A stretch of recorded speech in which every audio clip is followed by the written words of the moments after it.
Hi guys, Robert McGowan here. So I've had this car for just over 2 years now, and I thought it'd be a good opportunity to do a quick video on my likes and dislikes of the car so far.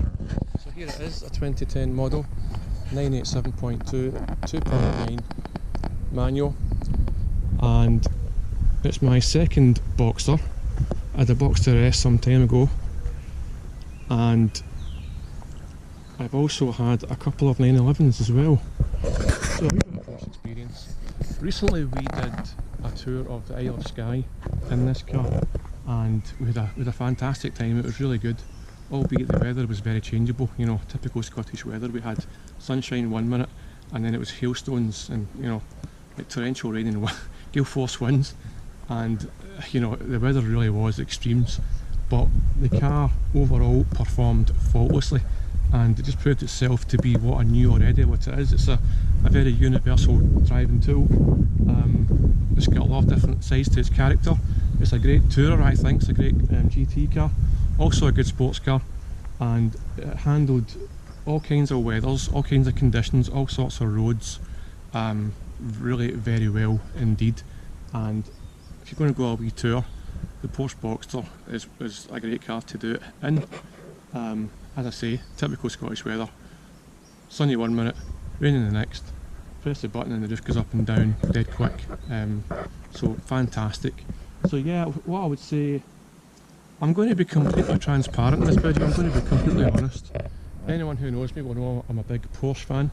I love Porsches, I always have done, so I'm going to be quite picky when I talk about my dislikes for this car.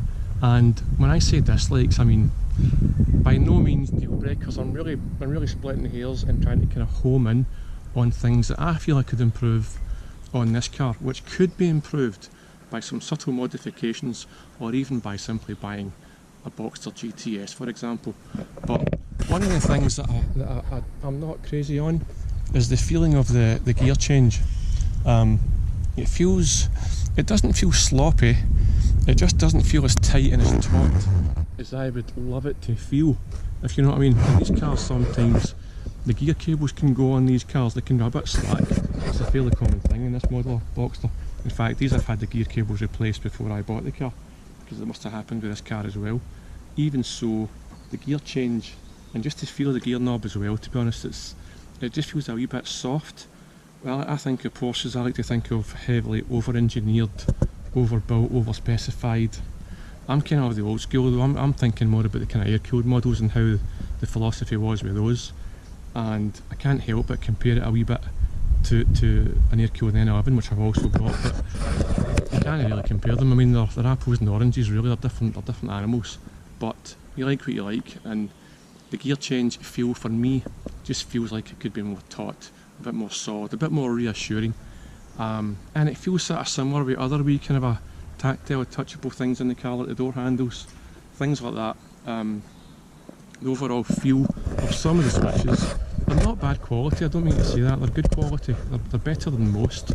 Just again, for me, I would like to feel that they were a bit more connected, if that's the right way of putting it. And speaking about connected, the Boxster is so well accomplished at doing so many different things that this particular model anyway, I mean, it's a good sports car, but I would like something a wee bit more raw feeling.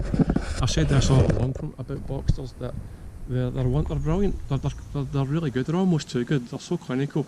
The chassis is so well developed that it's very hard to kind of make one of these first on the road.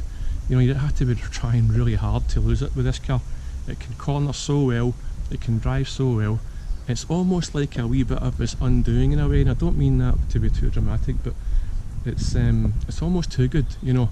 You can take a corner so well, and it's almost so polished and accomplished that it's sometimes missing a bit of rawness. And I don't mean speed, by the way, I don't mean like outright brake horsepower. The brake horsepower on this car is plenty enough for me. You know, I've always said it depends how you drive a car more than how powerful it is. But sometimes having less power is actually a good thing, because you get to ring the revs a bit more and ring the engine out. But the feeling of rawness and that kind of feeling of something, but you can't have everything.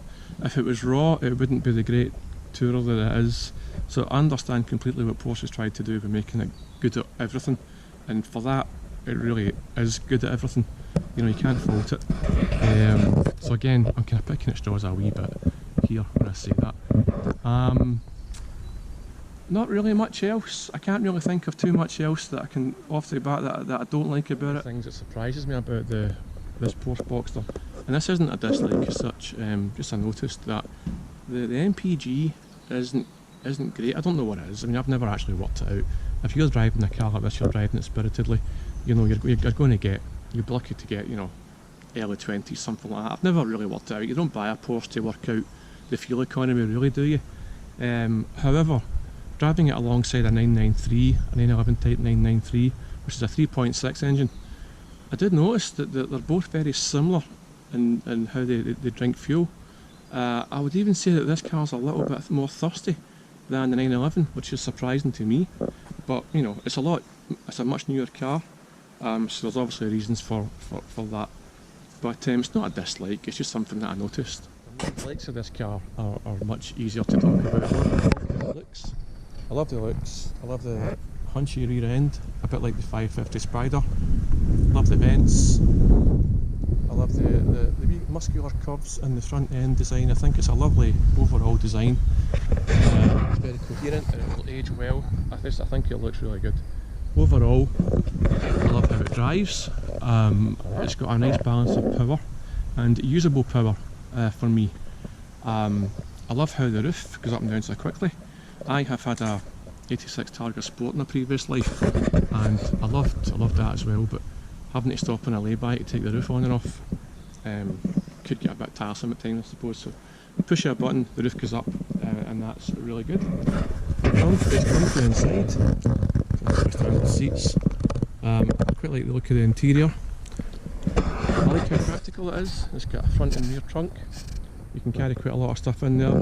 My brother and I managed to pack away a weekend's worth of clothing very easily, and between the front, in fact we could put it all in the front trunk, but we used the back as well, the back boot as well, so very practical.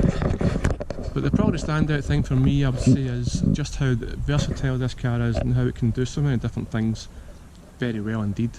And it's the kind of car that for me, I tend to bring it out at the weekends and kind of, I wouldn't say I baby it, but I certainly drive it with the utmost mechanical sympathy, like I always do with my cars.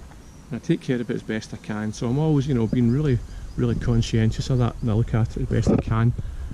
However, when you need to get to somewhere quickly, from A to B very quickly, and you've got to press on, the Boxster does that really well as well.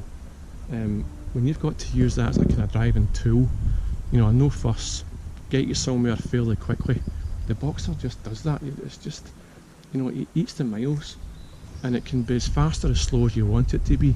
The car's got so many different characters to it, I would say, you know. But Porsches are like that, I suppose. But you do notice it with this car. You know, you can easily just potter about in it and just drive around quite slow if you want. But if you need to get somewhere kind of quick and press on, the Boxster will do that, and it will handle corners like you wouldn't believe. To be honest, it's quite something just how well it does corner. The brakes are pretty good, maybe a little bit mushy, but they're okay. Steering feels great. The gear change is okay, like I mentioned before. It's a wee bit soft, but that's a kind of personal preference. Overall, I just really like the car. I like the ownership experience. It gets, you know, people notice it on the road and maybe give you a wee wave or a wee thumbs up sometimes. More so in Skye, I noticed. People don't really do that so much in Glasgow. Maybe it's a kind of a Glasgow thing, I don't know. But some people don't, you know, acknowledge a nice car so much. But in Skye, people did. And it's nice to have people chat to you about the car. So overall, still pretty happy with the car. No intentions of selling just now. We'll see what the future holds. So those are my likes and dislikes of the Porsche Boxster 987 2010. Hope you enjoyed the video. If you did, give us a wee thumbs up and subscribe, and check out my Porsche books on the links below if you're interested. See you next time, guys.